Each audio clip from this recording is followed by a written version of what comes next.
Greetings everybody, welcome to a more comprehensive EOS video. I've had time to think and collect some information. I'm going to try and compile it down and keep it within certain time codes for this video. However, very much my voice is not 100% recovered, so it might be a little bit gruff in this video, and I apologize for that, but there is an obvious demand to be talking about this. Just looking at my channel, I threw up a video and a live stream very quickly last night where I just kind of went on and talked with some people who were online, and there were quite a few people online wanting to talk about this whole global EOS situation. So I feel like I kind of... also, shout outs to everyone for all the nice, kind words and thanks and supports that you've given me over the years and everything like that. This is not the end for me, but I do appreciate it. I want to shout out the appreciation for the support. Also, like 2,000 views in under 24 hours, over 100 comments. It's something that people want to talk about, so I feel like I should talk about. And yeah, it is going to be a bunch of stuff, so bear with me for the sake of this video. All right. Now, the thing to talk about first is the situation. So what is the situation? Well, just in case people do not know, the situation is that Wotv Global will be shutting down as of May 30th, and the servers will be offline. You will not be able to log in. All of your accounts will be gone. There is no merger happening between the JP and global sides that we are aware of at the time of this video, and I'll talk more about that later. But that is basically what we know right now. There will be a live stream less than 24 hours after this video is released, this video right here that you are watching, where they will have some kind of live stream where they will talk about the game EOSing. I have no idea if this will be a long live stream or a short live stream, but I am planning on covering it on my channel, restreaming it, and doing discussion after. So please join me if you want for that. Next, the JP version. The JP version is still going. There is no announcement for end of service for JP at all. There is no hint of any end of service. Anything that you hear from anybody is pure speculation and is not true. So there you go. And also, just to cover it, this is JP's news right here. Neither on JP's website or in-app is there any mention about the global version shutting down. It is business as per usual. That shouldn't be too terribly surprising, given that the versions are pretty separate from each other. So, as of right now, yes, eventually the JP side will shut down when the money stops. That is obvious, or when the game gets too old, or when they just don't want to do it anymore. That's fine. That is the situation. However, JP will be continuing for the foreseeable future. We are still getting anniversary countdowns and whatnot, so yes, JP will be continuing. If there are any indications of anything that changes, I will, of course, be talking about it. But for now, JP is fine. And that is that. Now, talking about the Wotv Calc situation. Wotv Calc, Game 8, Ultima, will all be continuing from a JP perspective. Now, that's particularly mentionable from the Wotv Calc perspective. Because Bismarck has said that he will continue the JP side, and thank you so much, Bismarck. Best resource out there. Yes, I 100% believe that. So that is good news. As for the global side of Wotv Calc, there won't be too much purpose, so it will shut down at the latest as when the global version shuts down. I have no idea if Bismarck will be continuing for the global side, maybe just to support people, but I don't have any actual information about that at this time. So I believe that covers the situation with both versions of the game. Very straightforward. No, there is no mincing words. That is the situation, such as I know it. It will be updated when the live stream happens tomorrow. I'll talk a little bit more about that in a later section. But anyway, that's all for this. I'm just going to take a second, clear my voice, and at the 5-minute mark, we'll switch. Okay, the cat's been fed. My camera is moved between shots. I'll try and fix that. But let's talk about the next section, which is the lead up and what I think caused this. Now, this is speculation on my part. I do not have any actual insider information or anything like that. And probably the live stream tomorrow will talk more about it, essentially. So this is a little bit speculation, but we can talk about the lead up for sure. It started with Fawcett not having any step-up banners, for it being essentially very cheap. 2K paid for her, and then then with the O banner, O was essentially just free, and that was a little bit weird, but could have been chalked up to just they weren't that popular characters on JP, so they wanted to do something nice for the community. As it turns out, it was kind of a lead up to that, but there were also a few other things that happened. Specifically with Lapis and Vizior Lapis or Vizior, depending on what you call it. Of course, call it Lapis because of the old FFBE days. The Vizior packs disappearing, which caused a lot of outcry and anger on the global community because they were long-term good value, essentially. But a lot of people were kind of speculating that it was weird. Some people were saying EOS, some people were saying it was for other reasons. I definitely didn't think EOS, but kept an eyebrow up. As it turns out, yeah, it was essentially a lead up to EOS. And the thing is that I think that there is some other stuff potentially going on. Amazon has been a kind of a big partner with Wotv for a good amount of time, and they have changed some of their policies. Also, if you just look at what's going on in the general world right now, where inflation costs are going, like the cost of living is just going up basically everywhere. Things are uncertain, things are a little bit difficult. And then you have legislations across Europe potentially looking at getting rid of fake currencies that try and disguise how much people are actually paying for stuff. It does seem like it is not unprecedented to have a bunch of reasons, a wide variety of reasons for why Wotv essentially could be dying at this point. And I wouldn't speculate that it's probably I don't think it's one specific thing. I don't think it's just low currency. I think it's also the change in Amazon, the change in consumer spendings, but caused by outside of sources. I think in general, the gacha field is really difficult right now. There are a few really popular gachas that are kind of chokeholding out a lot of other ones. And there's constantly a new flow of gachas out there that are demanding attention. New things do generate some interest. And, when you are a long-running game, it's just easier for mistakes to stack up, causing the people to kind of want to change and maybe go for something else. So I do think that my general impression is that there's probably more than a few reasons as to why excuse me why Wotv is essentially being taken down on the global side. It's not the successful side.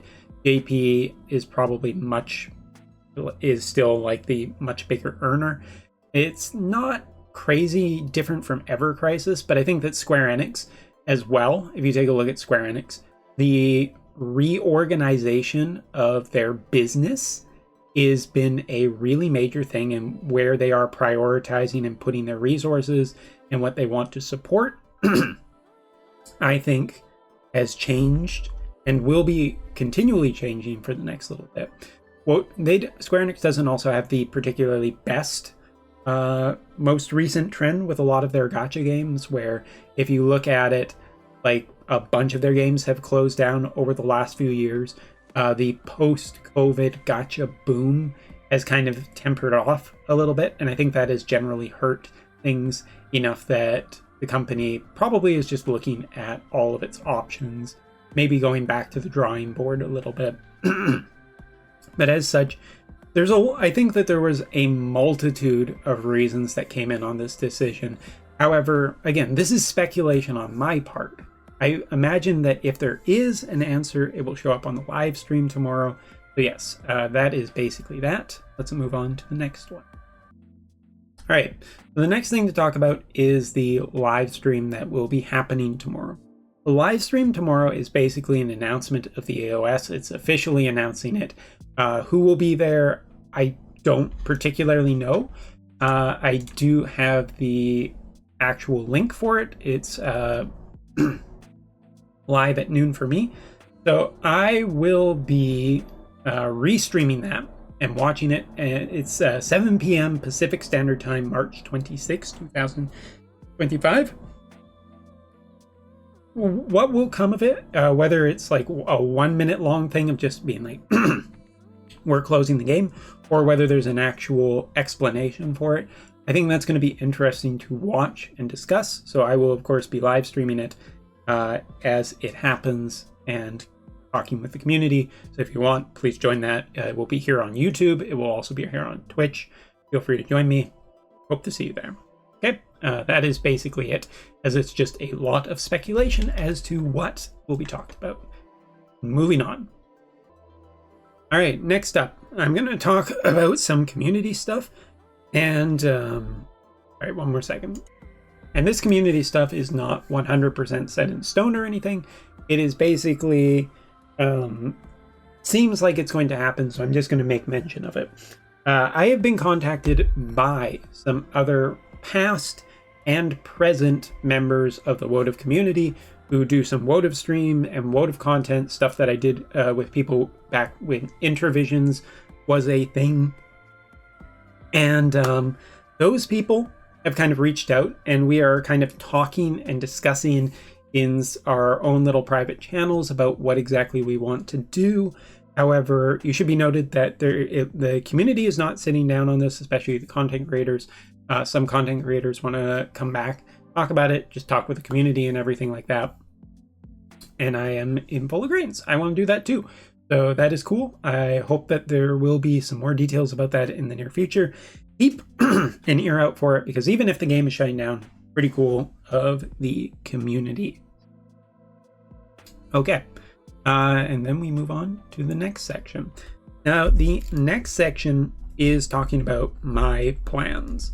So first off, there will be essentially no change between me now and the end of the global Wotv cycle. I will be still doing content on updates, news, for people who want it, for people who don't want it, for people who are just curious. I don't expect viewership to go up. Expect viewership to generally go down. But hey, if you want to still support me and support the channel, that's much, much appreciated. As for my plans post May, I will still be doing Wotv content, probably in a more limited role. As I floated the idea yesterday, I wouldn't be opposed to doing some like story translation content for as chapters come out, so people can find out what happens with the story and everything. It's not necessarily going to be the best, because my Japanese is still not the best.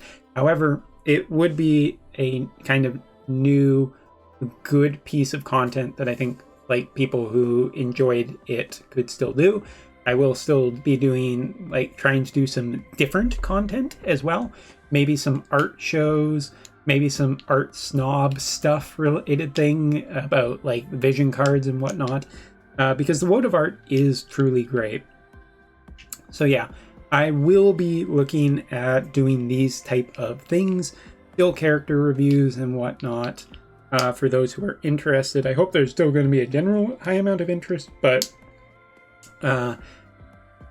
after the global version shuts down, I realized that there will be less interest in my videos, and I am planning on switching channel content. Now, I'm not entirely sure what game I am going to be doing, because at the moment there really isn't much in the way of options for Final Fantasy.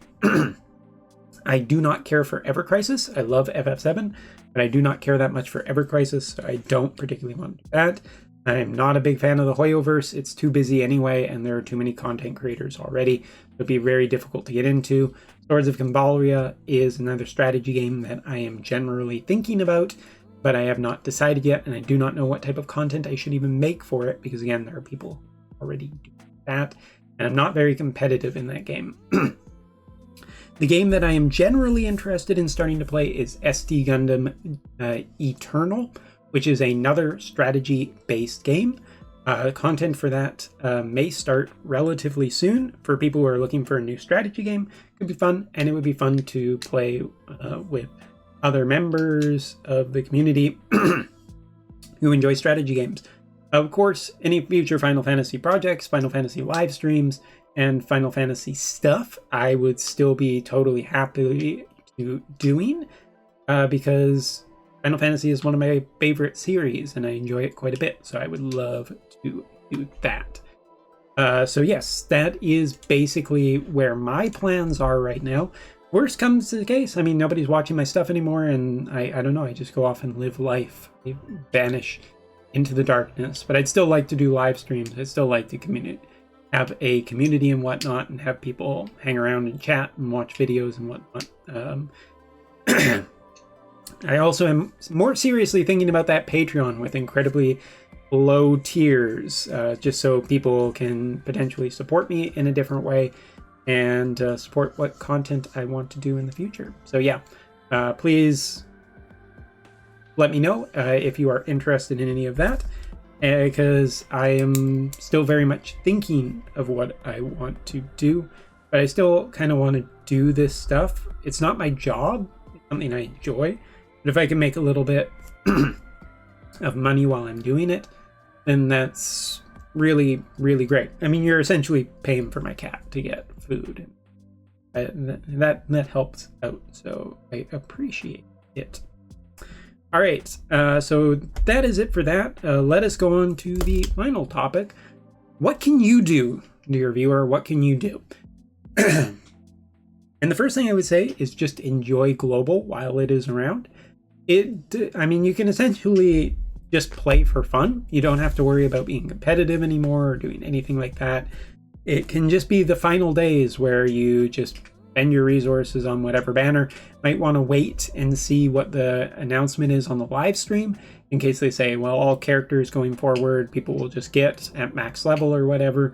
Then, you know, just go crazy, spend your resources, I guess, and have some fun until May 30th. I think that should be the main purpose anyway of playing these games, is having fun. So hopefully you can have fun with the version until it's done. In terms of outcry and support and trying to get them to change their opinion, I would have to say that it's pretty unlikely, just as a reality check. It's not that it couldn't happen, but it would need a promise of resources. It would need a lot of oomph to get there. And again, this is not being talked about on the JP side. I've searched before recording this video to see what videos have been posted on the Wotv JP side recently, and there isn't anything that I really saw about Global shutting down, mostly just about the content that showed up yesterday. So, you know, it's just not getting much attention over on JP, and I would not expect JP to have a rallying cry to save this. And I wouldn't think that it would matter much anyway. I think that the writing is pretty well on the wall here. In terms of an offline version, that would be announced. It would be a surprise since Gumi has no precedent of doing that. It would be kind of neat to see it, because I don't think that these kind of games, even if they are gacha and predatory, some people still work really hard on them, and deleting them from history kind of sucks. So the chance of an offline version, probably going to be more of a fan effort if it is done at all by anybody. But it would be a lot of work. You would need a lot of the server side stuff, as well as the data from events, which is probably not accessible anymore. But yeah, I wouldn't expect too terribly much from it. But there you go. And the other option, if you really like Wotv, maybe consider the JP side. Now, I would do videos talking about exactly how you sign up for the JP side, play for the JP side. However, for anybody who wants to play the JP side, don't buy Visior. Don't do that. Don't do it. Just don't. Mostly because I don't think it's a good decision. I think you should wait and see where JP settles a bit before you do that. There will always be more paid banners in the future, so I don't think it's worth it. Also, if you're just going to play through the story again, you'll get tons of resources that you can use for pulls. You'll probably get a lot of characters and whatnot. For people who are saying, well, I would like, you know, starting over from scratch doesn't sound that fun. True, I'm not going to bereft people for that. It definitely sucks starting over from zero. However, if you're just going to make a kind of casual, fun JP account to play, pretty easy to get up and running with a good slew of characters right off the bat, and still play at a sub-whale level and enjoy it and have fun and make communities and still play a game that you generally enjoy. That would be the assumption anyway, off a bunch of it. So starting the JP side, you can do that one of two ways. One, download or make a JP Google Play account so that you can just download the JP version and play it. As far as I know, if you do that, you'll have no problems whatsoever. Doesn't need a VPN at all.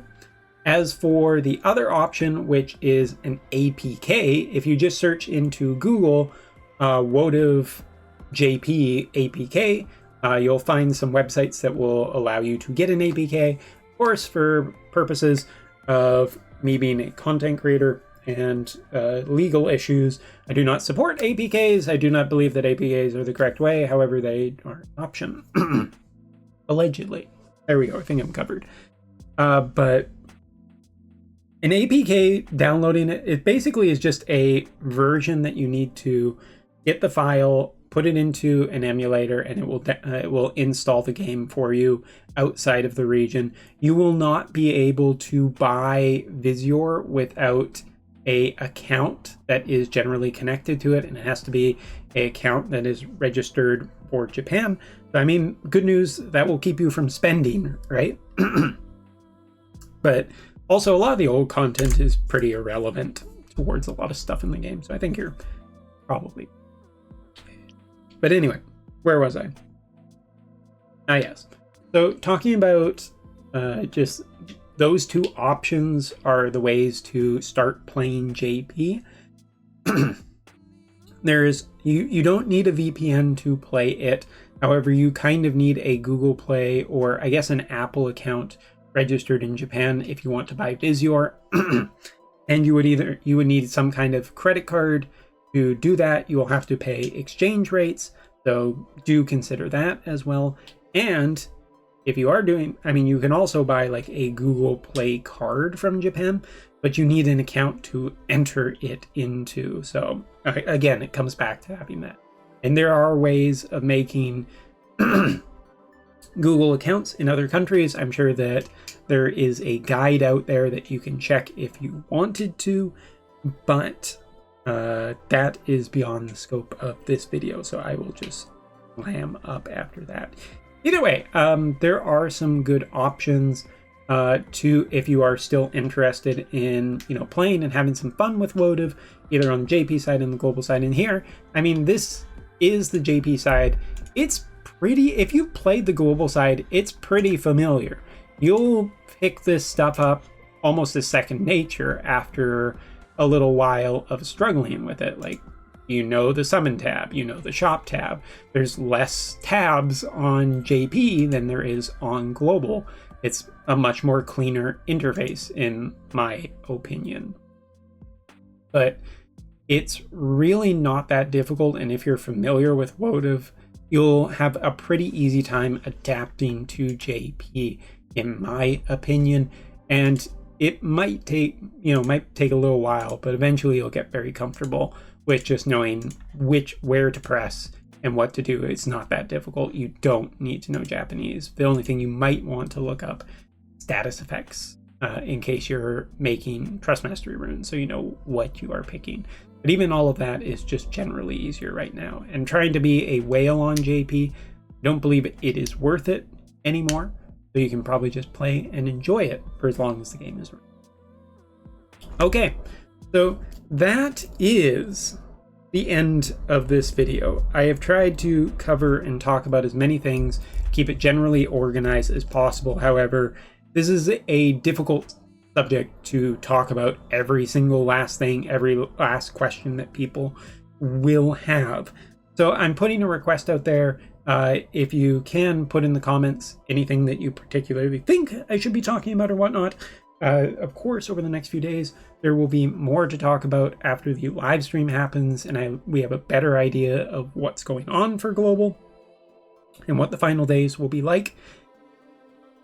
But to end this video, I'd like to shout out the excellent content creators that I've worked with over the years. I would like to reiterate that I will still be around till the very end of Global and potentially beyond. I am working on new projects as well for the channel that will open up different options for going forward, but I am open to suggestions. And yeah, I am open to suggestions also for what content should happen till the end of the game.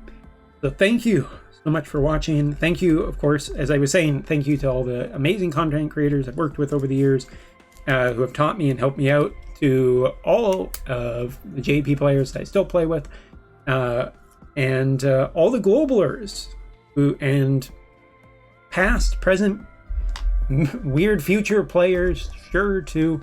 Thank you so much, everyone. And that's all for this video. Definitely not the end. You'll see more Wotv videos in the future. Thanks so much for watching. Take care, and see you later.